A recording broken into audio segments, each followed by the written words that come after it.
그 예배를 사모하는 것은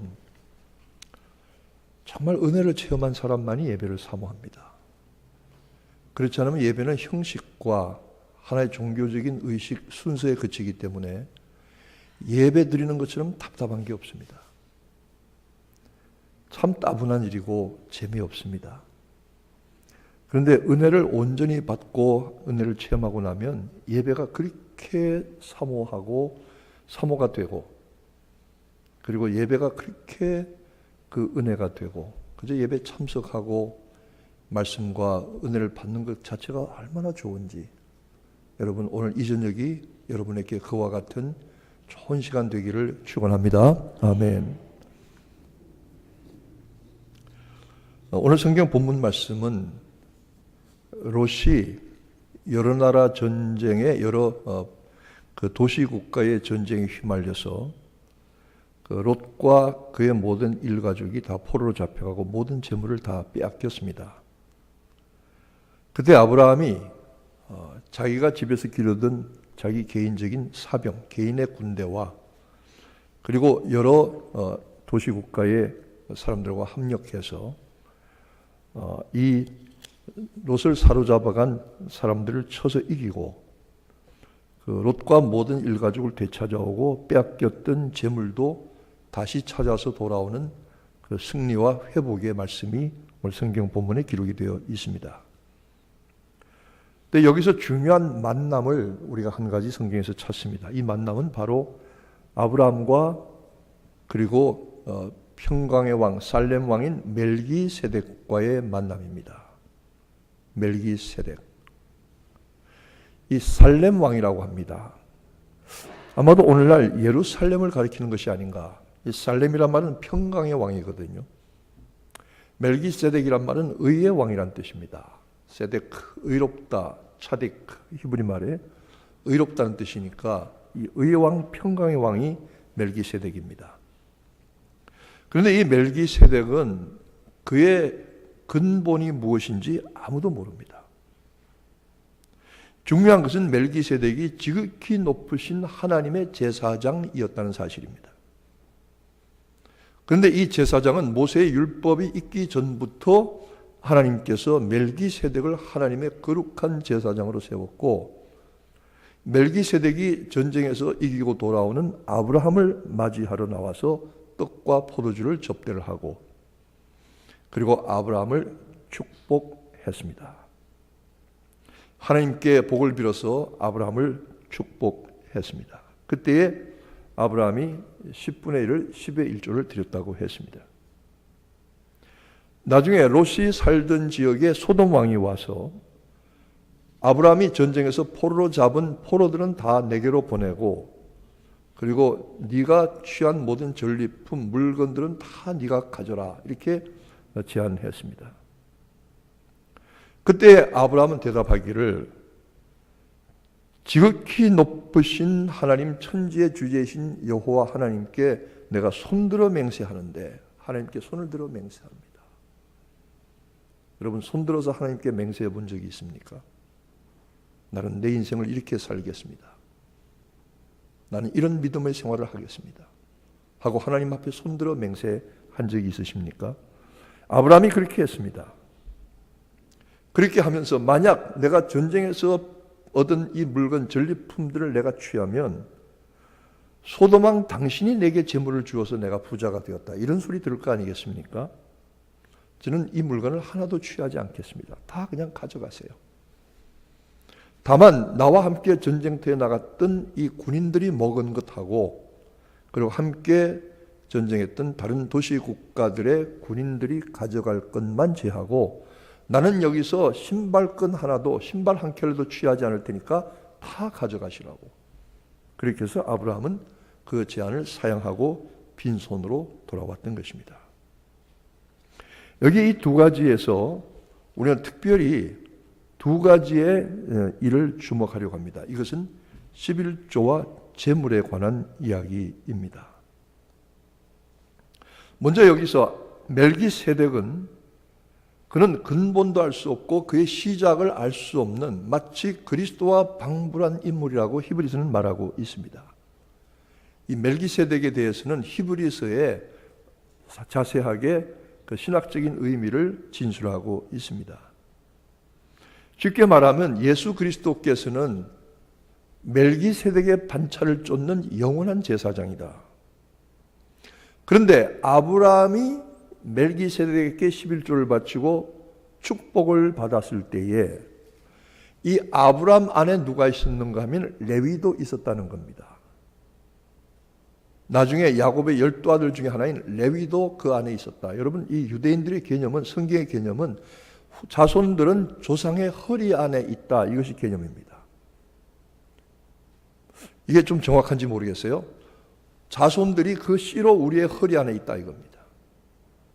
그래서 아브라함이 멜기세덱에게 절하면서 10의 1조를 바치고 하나님을 찬양할 때 그때 누가 있었냐면 레위도 모든 이스라엘의 아브라함의 자손들도 다 아브라함의 허리에 있었기 때문에 아브라함이 레위에게 절하고 11조를 바칠 때 이스라엘의 모든 지파도 그리하였다는 것이죠. 이것이 그 성경적인 개념입니다. 그럴 때에 아브라함이 11조 드릴 때 레위도 바친 것이고 아브라함이 축복을 받을 때 레위도 축복받은 것이고 그러면서 아론의 반차를 쫓은 인간 제사장들은 늘 갈리고 맹세로 되며 또 자신의 죄와 허물을 위해서도 끊임없이 제사하여야 하며 그리고 옛날 계명은 폐하인 바 되었지만 영원한 멜기세덱의 반차를 쫓는 영원한 제사장이신 그리스도는 오히려 레위 제사장들을 축복하시고 항상 영원히 계시고 그리고 자신의 죄나 백성의 죄를 위해서 더 이상 희생하여 제사를 드릴 필요가 없는 당신의 몸으로 once for all 한 번으로 영원히 제사를 드리신 영원한 제사장이시며 온전한 하나님의 아들이시며 영원하고 더 좋은 언약의 제사장이 되셨다. 그래서 여기서 이 레위 지파의 제사장 제도와 제사장과 비교되지 않는 아주 비교되지 않는 절대로 우월하신 그리스도의 제사장직에 대해서 히브리서는 멜기세덱을 빌려 말하고 있는 것입니다. 여기서 우리는 그 10의 1조에 대해서 제가 이야기를 하려고 합니다. 그 11조 목사님들이 뭐 단골로 하도 옛날에 많이 들었으니까 뭐 11조에서 복 받고 뭐 10의 1조에서 어떻게 되고 뭐 11조에서 사업이 성공하고 11조에서 뭐 어떻게 됐다. 기동다 받다. 저는 그런 얘기를 하려고 하는 게 아닙니다. 저는 기본적으로 어떤 그 입장을 목회적으로 신학적으로 가지고 있냐면 여러분 11조 하지 마십시오는 것이 제 기본적인 철학과 목회 신학입니다. 뭐 아시는 분 아시지만 이런 얘기를 처음 듣는 분들은 저 목사님이 정신이 나갔구나. 신자들한테 11조 하지 말라고 그러는구나. 이상한 목사입니다. 저 11조 하지 말라 그럽니다.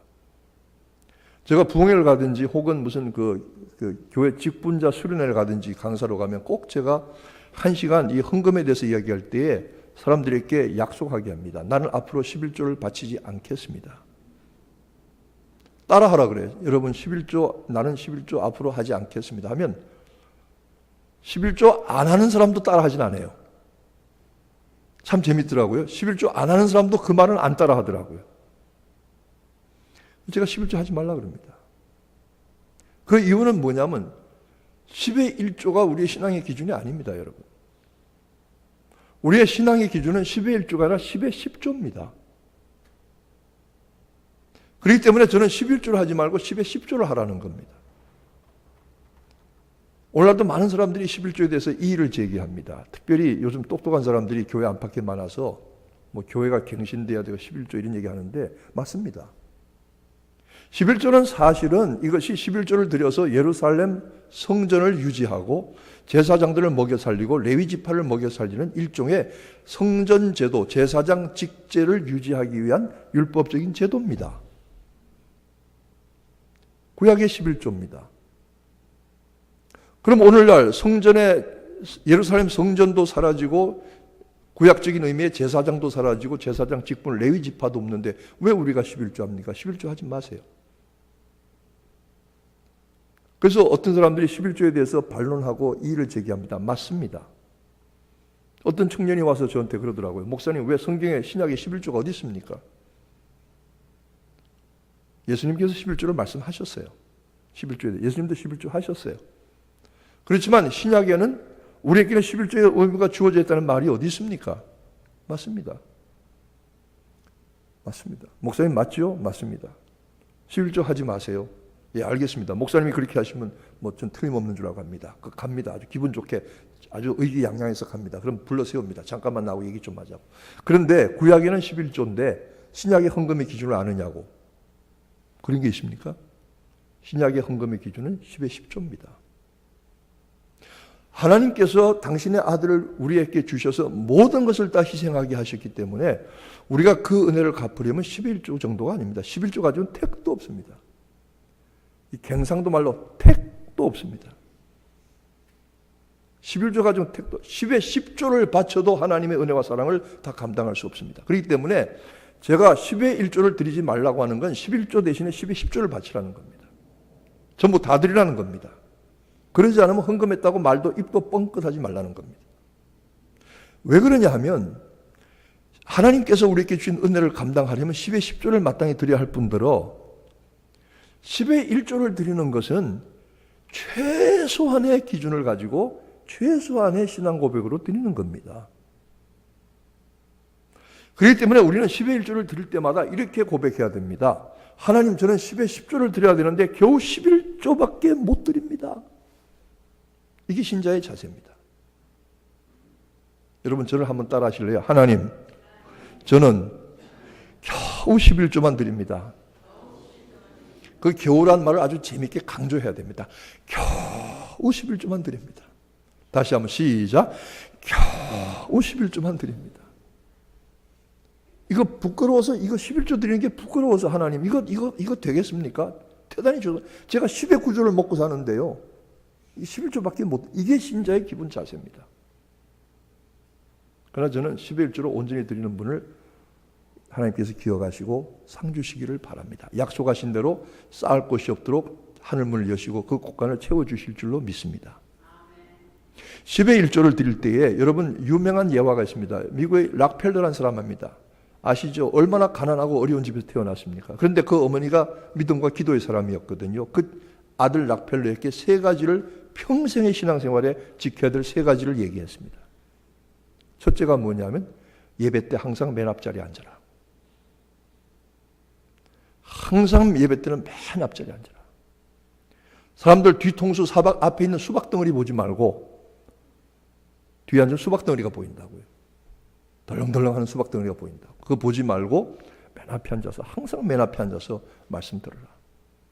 두 번째로 목회자와 절대로 맞서지 마라. 영혼에 치명적인 상처를 줄 수가 있다. 세 번째로 10의 1조는 무슨 일이 있어도 드려라. 락펠러가 엄청난 돈을 벌었습니다. 그런데 오늘날 경제윤리학자들은 락펠러를 비난합니다. 노동조합도 허락하지 않고 막 해먹은 천민자본주의가라고. 오늘날 기준으로는 그렇습니다. 그러나 그 시대는 락펠러같이 사업하고 사는 것이 그 시대 문화입니다. 그 시대 기업 문화고 경제 문화였습니다. 그러나 락펠러는 말년에 그럼에도 불구하고 자신의 재물을 최선을 다해서 이웃을 위해서 내어주었고 어려운 사람들을 위해서 내어주었고 그 당시에 미국의 교회마다 전자 오리겐을 전부 한 대씩 설치. 뭐 맞는 말이지만 모르지만 락펠러 때문에 뉴욕 시민들이 물을 공짜로 먹는다. 뭐 이런 얘기도 있습니다. 맞는지 안 맞는지 모르지만 옛날 얘기인지 같아요. 락펠러는 그가 받은 재물을 정말 아브라함처럼 복의 근원처럼 흘려보냈던 사람입니다. 평생 그는 그 어머니의 가르침을 신앙적인 가르침을 실천했던 사람입니다. 11조를 드렸다고 해서 우리가 망하는 법이 없습니다. 여러분 11조 드려서 망했다는 사람 제가 본 적이 없습니다. 오히려 11조를 드려서 온전히 복을 받았다는 사람들은 참 많이 만났습니다. 바로 여러분들이 그렇지 않습니까? 10의 1조를 온전히 드릴 때 우리는 10의 1조를 드릴 때마다 비록 적은 액수고 최소한의 헌금이지만 여러분 11조는 최소한의 헌금입니다. 그걸 드리면서 얼마나 하나님 앞에 경건하게 되는지 모릅니다. 저는 체크로고 헌금을 쓰는데 헌금을 쓰면서 아주 경건해집니다. 그래서 헌금 드리는 그 체크는 최대한 정자로 씁니다. 아주 글씨를 또박또박 깨끗하게 아름답게 씁니다. 근데 딸내미가 학교에 보내는 체크는 막 날렸습니다. 촥촥. 그런데 헌금할 때 쓰는 책은 최선을 다해서 글자 한자 한자 또박또박 씁니다. 하나님 얼마 안 됩니다. 최소한 드리는 겁니다. 이거밖에 겨우 못 드립니다. 그러나 하나님, 이거 드리는 이유는 이 물질 때문에 우리가 목매어 살지 않는다. 이것 가지고 죽고 사는 것이 아니다. 감사와 찬양의 고백이 바로 11조가 될 수가 있다는 것입니다. 이 10의 1조는, 이것은 10의 1조를 통해서 교회가 유지가 되고 성도의 믿음의 생활이 유지가 되고 하나님과의 관계가 온전하여지고 물질에 대해서 경제적이고 신앙적인 관점이 분명히 서게 됩니다. 11조 하게 되면은 11조 안 하는 사람보다 경제적인 관념이, 신앙 경제적인 관념이 더 확실해집니다. 그리고 재물을 낭비하거나 함부로 허비할 수가 없습니다. 이것은 목회자이든 일반 신자이든 간에 11조는 분명하게 하나님 앞에 드리는 신앙 고백입니다. 그런데 만약 11조에서 이의를 제기한다고 하면 그것은 간단합니다. 10에 10조로 넘어가면 됩니다. 우리의 가장 기본적인 신앙의 고백이며, 하나님, 제가 10의 1조를 드림으로써 10분의 9를 내 마음대로 사용할 수 있는, 내 필요해서 사용할 수 있는 9배나 더 많은 분량을 내가 받는 축복의 시간이라는 사실을 깨달아야 할 것입니다. 그런데 한 가지는, 저도 그런 경험을 했지만, 이 수입이 많아지면은 11조 하기가 조금 딴 생각이 들어요. 사실은. 그런데 생각을 바꿔요. 가치의 기준을 바꿔요. 하나님, 수입이 지난번보다 얼마가 늘었는데 11조 더 써야 되네요. 더 내야 되네요. 반대로 생각하면 됩니다. 하나님, 이번 달에는 제가 얼마를 11조 드렸는데 다음번에는 이보다 더 많이 낼 수 있도록 해주세요.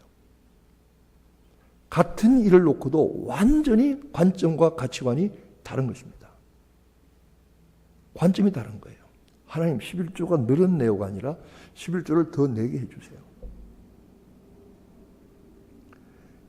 아브라함도 멜기세덱이 11조를 드렸다고 하는 것은, 이 아브라함이 430년 후에 모세를 통해서 하나님께서 시내산에서 10의 1조의 규례와 율법을 주셨는데, 그보다 율법보다 430년 전에 아브라함을 통해서 11조를 우리에게 보여주신 것은 11조가 율법에 속한 것이 아니라는 것을 가르쳐주고 있습니다.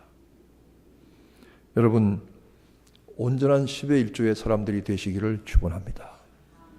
그래서 하나님께서 쌓을 곳이 없도록 쏟아 부어주시고 채워주시는 영육간의 은혜를 경험하게 되시기를 바랍니다.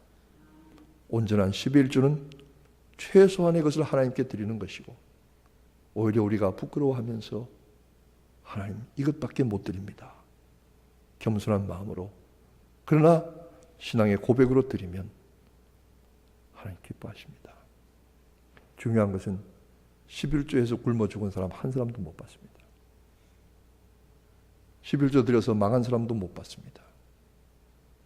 하나님께서 온전히 우리의 삶을 지키시고, 우리의 곳간을 지키시고, 우리의 영육간의 건강과 가정을 지키시고, 우리의 생업의 틀을 지켜주시는 이 모든 은혜가 여러분의 헌금 생활의 감사로 분명히 나타나게 되기를 축원합니다. 두 번째로 여기서 재물에 대한 태도입니다. 아브라함은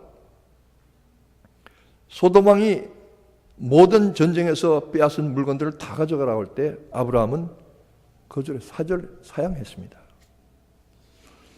여기서 우리는 재물에 대해서 자유로운 아브라함을 보게 되는 것이죠. 여러분, 재물의 소유 자체는 죄악은 아닙니다. 제가 이렇게 얘기합니다. 돈 자체는 중간적이고 중립적인 가치를 가진 것입니다. 그러나 그 돈의 의미를 악하거나 선하게 부여하는 것은 바로 사람입니다. 재물의 소유 자체가 죄악은 아닙니다. 제가 이렇게 보니까요, 정당한 방법으로 재물을 많이 얻은 것은 오히려 축복의 증거입니다. 정당하게 땀 흘려서 재물을 얻고 부자가 되는 것은 하나님께서 복 주신 증거입니다. 그런 분들 많이 봤습니다. 또 한 가지 놀라운 것은, 제가 부자가 되는 사람들을 보니까요, 부자 좀 봤거든요.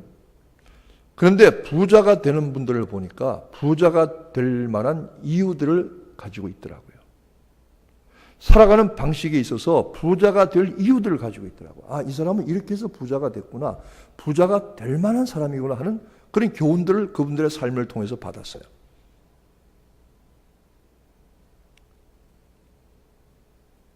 하나님께서 물론 물질에 어려움을 주시는 사람도 있어요.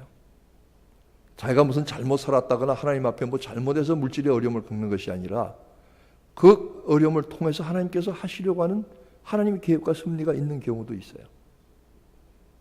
그리고 우리가 이 땅에 살면서 다 부자로 사는 것만은 아니에요.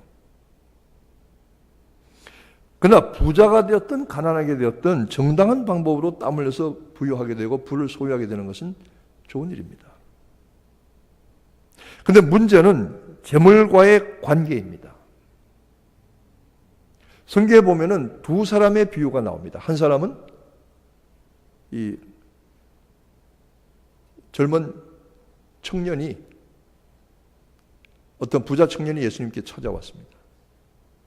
예수님께 찾아와서 예수님을 따르기를 원했습니다.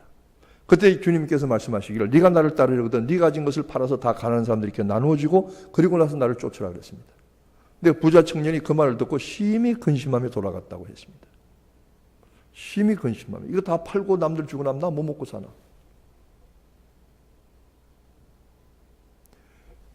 그런데 참 놀라운 것은 예루살렘에서 올이 떨어진 베단이라는 데가 있습니다.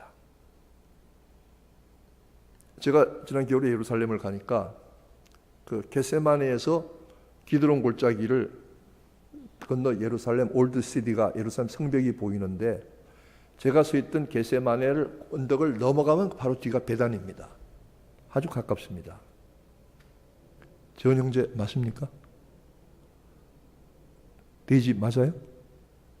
네, 저분들이 맞다고 그래야 돼. 최근에 갔다 오신 분이 돼서. 그런데 이 베다니는 나사로와 마르다와 마리아가 살던 곳입니다. 나사로는 부자입니다. 얼마나 부자냐면 예수님이 그 제자들을 데리고 아무 때나 찾아가셔서 야, 밥 좀 해라 그러면 그 자리에서 합니다. 제가 만약 우리 교회 청년들을 한 10명, 12명 데려가서 집에 가서 여보, 이 사람도 오늘 저녁 먹읍시다. 밥 좀 하세요. 그러면 저는 그 집에 오래 살 수 없을지도 모릅니다.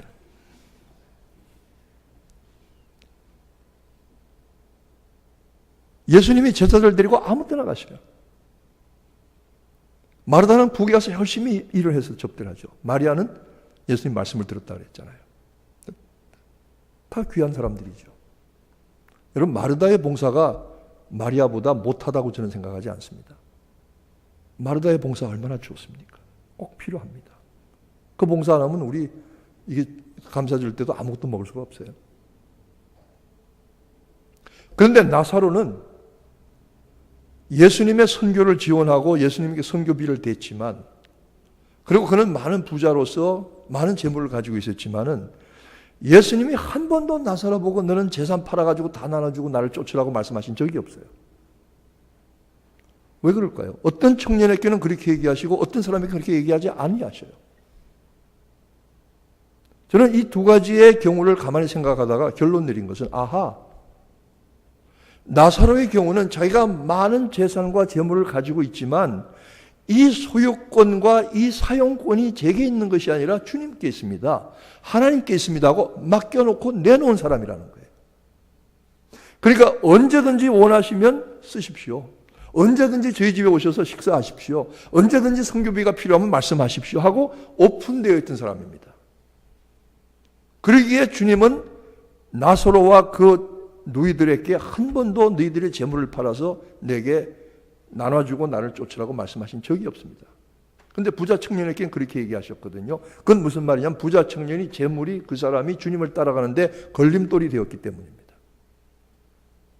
만약에 우리가 어떤 재물을 가지고 있고 잘 산다고 할지라도 우리가 물질적으로 풍성하다고 할지 이거 다 하나님 겁니다. 제가 그냥 맡아가지고 있는 것뿐입니다. 하나님 원하시면 아무 때나 말씀만 하세요. 이런 태도를 가지고 있으면 하나님께서 우리에게 온전히 재물을 맡겨주실 것입니다. 근데 부자 청년은 그 재물에 매였던 사람이지요. 여러분, 많은 재물을 가지고도 자유로운 사람이 있는가 하면 적은 재물을 가지고도 그 재물에 매여 있는 사람이 있습니다. 재산이 자기의 인격을 결정하는 사람이 있는가 하면 자신의 인격으로 재물을 움직이는 사람도 있습니다. 재물이 신앙을 결정하는 것이 아니라 신앙이 재물을 결정하여야 하는 것입니다. 재물에 대해서 자유롭고 깨끗한 이름을 추구하는 아브라함의 믿음은 우리에게 좋은 교훈과 본보기가 됩니다. 저는 제가 그 군대 갔더니 제가 74년도에 입대를 했는데 어제 갔습니다. 한국의 논산훈련소 군번으로 12443988입니다. 지금 40년이 지나도 군번을 아직 지겹게 외우고 있는데 심지어 제가 군번을 거기 제 인터넷에 아이디에 그 패스워드로 쓴 적도 있었어요. 그런데 제가 군에 갔더니 제가 한 1년만 빨리 군대를 갔으면 월남 참전용사가 될 뻔했습니다. 그런데 제가 군에 갔더니 월남에서 철수한 사람들이 마지막 남아있는 사람들이 있었습니다. 월남에서 철수해 올 때에 이제 군대 생활 한 6개월, 1년 이렇게 남은 사람들이 고참으로 있었는데 저는 그분들 때문에 군대 생활에 지옥을 경험했어요. 정말로 악랄하더라고요. 쫄병들한테. 제가 다 설명할 수 없지만 월남 전쟁에 갔다 온 사람들이 돼가지고 어느 누구도 건드리지 못하는 지휘관들도 그래서 쫄병들을 괴롭히는 그래서 저는 6개월 동안 저는 지옥 생활을 경험했어요. 군대 들어가서. 월남 전쟁이 참 비참하고 참혹한 전쟁, 고통스러운 전쟁이었습니다. 그런데 그 월남 전쟁에 가서 6월 한국군 사령관으로서 최선을 다해서 전쟁을 승리하면서 사명과 직분을 다했던 최명신 장군이 있습니다. 이분은 월남 전쟁하는 걸 반대했다가 명령에 따라 갔습니다. 돌아와서는 박정희 대통령이 그 당시에 유신을 일으켜서 영구 집권을 꾀할 때에 목숨 내놓고 반대했습니다.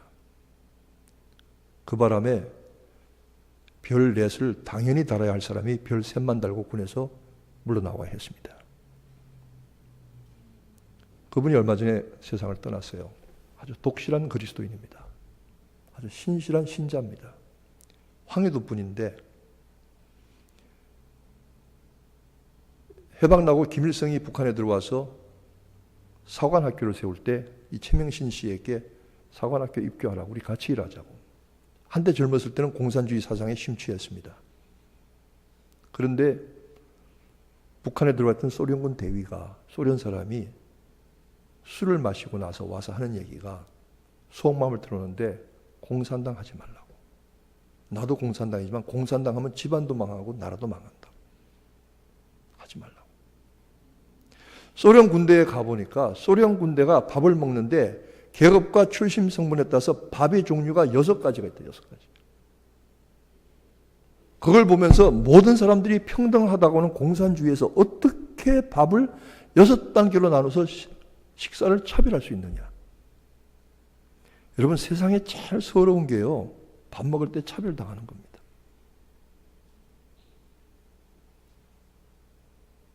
소련 군대가 그랬답니다. 그걸 보고서 공산주의가 평등한 사회가 아니구나. 이 중국의 부자들, 미국에 유학 나오고 돈 많이 벌고 이 사람들 전부 공산당 간부들의 자식들입니다. 아주 대를 물려서 공산당이 결코 공평하지 않습니다. 유고의 부통령을 지냈던 밀로반 질라스라는 사람은 유명한 책을 썼습니다. 제3의 계급이다. The Third Class. 이게 무슨 말이냐면 공산당이 평등하다고 하지만 공산당 가운데 특권 계급이 분명히 존재한다. 뭐 김일성, 김정일이 어떻게 사는가 보면 김정은 어떻게 사는가 보면 아시죠. 이 최명신 씨가 남한으로 내려와서 사관학교를 졸업하고 그가 평생 군인의 길을 갔습니다. 그가 월남에서 한 번은 대통령이 불러서 별 하나 더 달아주겠다고 와서 월남 현황을 보고하라고.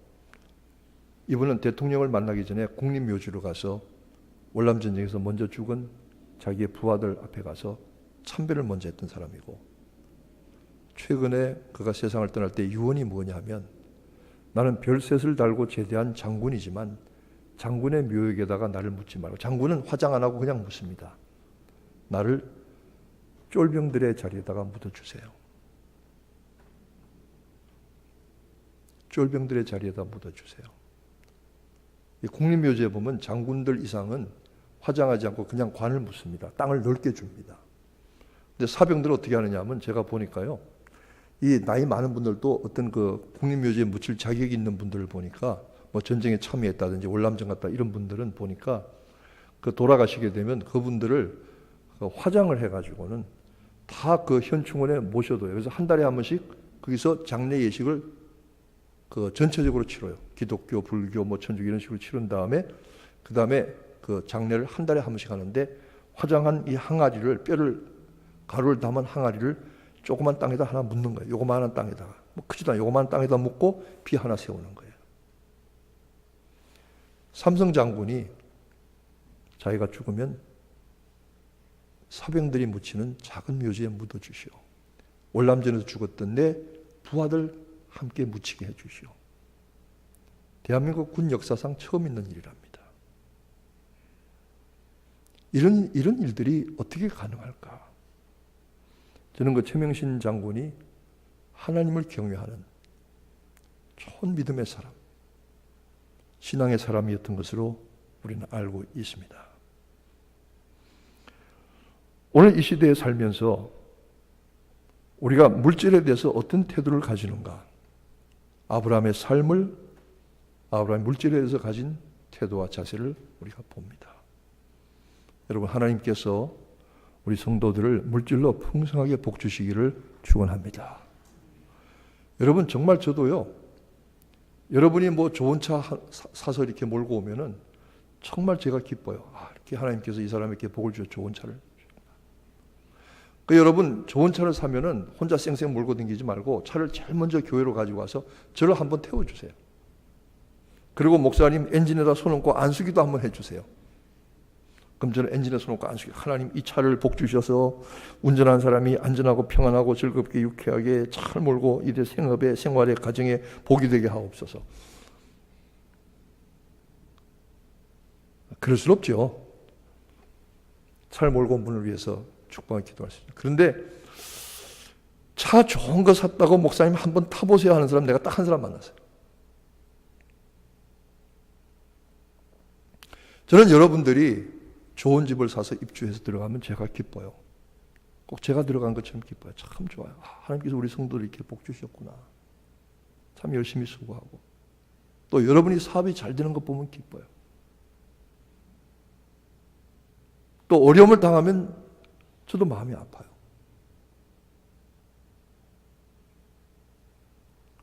나는 우리 성도들이 정말 이 땅에 있어서 물질로도 복받게 되기를 바랍니다.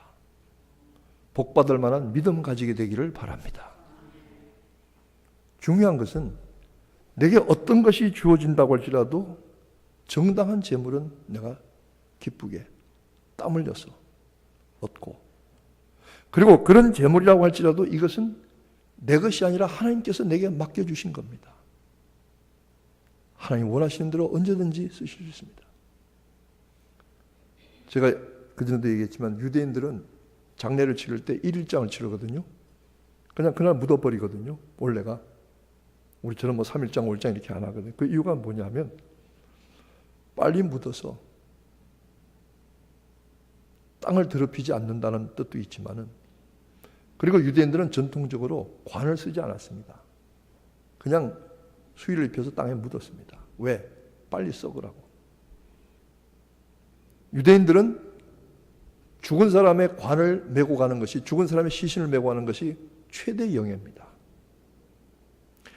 여기는 뭐 장의사에서 다 하는데 한국에서 보니까요, 이 관을 메고 이게 산으로 올라가요. 또 선산이 있는 분들, 저 밑에서 내려가지고 버스에서 내려가지고 관을 메고 저 위에까지 올라가야 돼요. 산꼭대기까지. 그런 경우 많거든요. 그런데 보면요, 아무도 관 안 메려고 그래요.